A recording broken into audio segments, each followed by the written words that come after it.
तो फिर से केदारनाथ मंदिर सज गया रुद्राक्ष और डमरू से। तो दोस्तों, अगस्त महीने में केदारनाथ धाम की यात्रा करना कैसे रहेगा, सेफ रहेगा या नहीं, यात्रा कैसे करें, और भी कई सारी जानकारी आज मैं आपको इस वीडियो के माध्यम से देने वाली हूँ। तो वीडियो को पूरा देखना। हर हर महादेव, जय श्री केदार। तो दोस्तों, कैसे हैं आप सब? आई होप कि आप सब ठीक होंगे। तो दोस्तों, आज है 4 अगस्त और आज का केदारनाथ धाम का मौसम कैसे है इसके बारे में भी हम जानेंगे।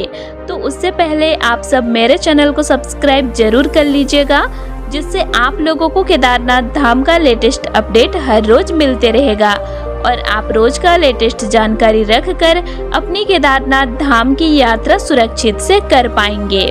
तो दोस्तों, आज है 4 अगस्त और आज है सावन महीना का लास्ट सोमवार। और सावन के महीने में बाबा केदारनाथ जी का मंदिर को रुद्राक्ष और डमरू से सजा दिया गया है। इससे पहले फूलों की माला से सजाया गया था पूरा मंदिर को, लेकिन अभी फूलों को हटा दिया गया है और रुद्राक्ष और कई सारे डमरू से सजाया गया है मंदिर को। आप देख सकते हैं केदारनाथ मंदिर कैसे सजा हुआ है अभी। तो दोस्तों, जुलाई का महीना खत्म हो गया है और अगस्त का महीना शुरू हो गया है। तो अगस्त के महीने में भी बहुत कोई श्रद्धालु आने वाले हैं बाबा केदारनाथ जी का दर्शन करने के लिए।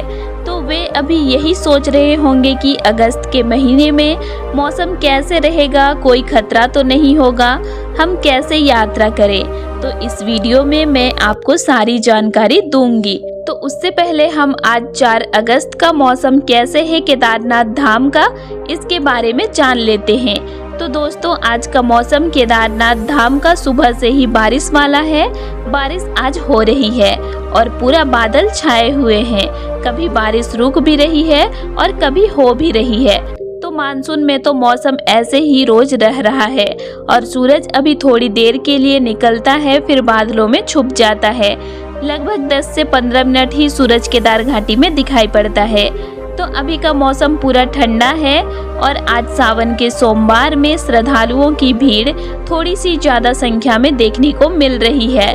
पिछले 3-4 दिनों से केदारनाथ धाम में पूरा सन्नाटा छाया हुआ था, लेकिन आज थोड़े से ज्यादा संख्या में श्रद्धालु पहुंचे हैं और बाबा केदारनाथ जी का दर्शन प्राप्त कर रहे हैं। क्योंकि पिछले दिनों लैंडस्लाइड हुआ था, जिस वजह से यात्रा को बंद कर दिया गया था कुछ दिनों के लिए, 2 से 3 दिनों के लिए। लेकिन अभी यात्रा चालू है, जिस वजह से श्रद्धालुओं की भीड़ अभी केदारनाथ धाम में फिर से देखने को मिल रही है। और आज 4 अगस्त को यात्रा चालू है और आज कहीं पर भी लैंडस्लाइड नहीं हुआ है। गाड़ियों की सर्विस भी सोनप्रयाग से चालू हो गया है और गौरीकुंड से भी घोड़े खच्चर पालकी पिट्ठू की सर्विस चालू है। और एक अपडेट ये है कि अभी तक केदारनाथ धाम में महाकथा चल ही रहा है। ये 1 अगस्त को ही खत्म होने वाला था, लेकिन एक श्रद्धालु अभी और कुछ दिनों तक श्रीमद् भागवत कथा को करवा ही रहा है। तो आज भी महाकथा हो रही है केदारनाथ धाम में। तो जो भी श्रद्धालु आज केदारनाथ धाम में हैं, उनको सुनने को मिल रहा है श्रीमद् भागवत कथा। तो दोस्तों, चलिए अभी जानते हैं अगस्त महीने में यात्रा करना कैसे रहेगा। तो देखो, अगस्त महीना में भी केदार घाटी में मानसून रहता ही है। मानसून का वापसी अगस्त महीने के लास्ट वीक तक हो जाता है। उसके बाद बारिश थोड़ी सी कम ही होती है।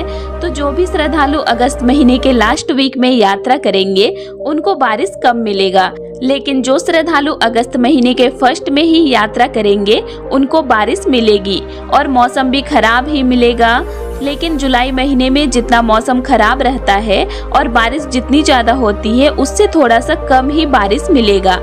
लेकिन ऐसे भी नहीं है कि बारिश मिलेगा ही नहीं, ऐसे नहीं है, बारिश मिलेगा। ज्यादातर रात के टाइम में मिलेगा। तो आप रात के टाइम में यात्रा करने से बचना। आप दिन के टाइम में यात्रा करना, आपको बारिश कम मिलेगी। और दिन में अगर आप यात्रा करेंगे तो आपको जगह जगह पर छोटे छोटे से वाटरफॉल्स देखने को मिलेंगे, जो कि मानसून में ही ज्यादातर दिखाई पड़ते हैं। अगस्त के महीने में भी आपको ये वाटरफॉल सुंदर सुंदर से देखने को मिलेंगे। वैसे केदारनाथ धाम का ट्रेक आप साल के 6 महीने में कोई भी महीने में करो, आपको कुछ न कुछ अलग अलग ही देखने को मिलेंगे। लेकिन मानसून का महीना जो होता है, जुलाई अगस्त का महीना, इस 2 महीने में अगर पहाड़ियों में फॉग नहीं रहा तो आपको कई सुंदर सुंदर से नज़ारे देखने को मिलेंगे। लेकिन ऐसा बहुत ही कम होता है क्योंकि ज़्यादातर टाइम पहाड़ियाँ बादलों से ढकी हुई ही रहती है। तो अगस्त महीने में तो पहाड़ियाँ आपको ज़्यादातर टाइम ढकी हुई ही सफ़ेद ही दिखाई पड़ेगी। धूप थोड़ा कम ही मिलेगा, ज़्यादातर मौसम बादलों वाली ही रहेगी। लेकिन आप अगर अगस्त महीने के बाद में यात्रा करते हैं केदारनाथ धाम का, तो आपको ऐसे पहाड़ियाँ ढकी हुई छोटे छोटे कई सारे वाटरफॉल्स ये सब कम दिखाई पड़ेंगे। ज़्यादा खूबसूरत मानसून में ही दिखाई पड़ती है केदार घाटी, लेकिन इसी मौसम में खतरा भी ज़्यादा ही बना रहता है। बारिश ज़्यादा होती है तो उसके लिए रास्ते फिसलन वाले हो जाते हैं, रास्तों में पानी बहने लगता है और रास्ते थोड़े से खराब ही मिलते हैं। तो अगस्त महीने में भी रास्ते आपको थोड़े खराब ही मिलेंगे। तो आप संभल कर रुक रुक कर खाते पीते अपनी यात्रा करना, अपने आप में धैर्य रखना और रास्तों में आगे बढ़ते जाना। कोशिश करना अच्छे ट्रेकिंग शूज पहनकर यात्रा करने का, क्योंकि स्लीपर में पैर स्लिप करने का डर बना रहता है, खासकर मानसून के टाइम में। और जिनको सांस का या हृदय संबंधी समस्या है उन्हें डॉक्टर की सलाह लेकर ही यात्रा करनी चाहिए, क्योंकि केदारनाथ धाम की यात्रा खड़ी चढ़ाई वाली है और केदारनाथ धाम काफी ऊंचाई पर भी स्थित है। ऐसे में स्वस्थ रहना बहुत ही जरूरी हो जाता है, वरना आपको ऊपर पहुंचते पहुंचते ऑक्सीजन की कमी हो जाएगी और आप बीमार पड़ सकते हो। तो आप डॉक्टर की सलाह जरूर ले लेना जिसको भी सांस की प्रॉब्लम है। बाकी नॉर्मल यात्री यात्रा में आने से पहले कम से कम 1 महीने पहले थोड़ा बहुत चलने का प्रैक्टिस रखना, योगा मेडिटेशन करते रहना, जिससे आपको केदारनाथ धाम की चढ़ाई करने में आसानी होगी।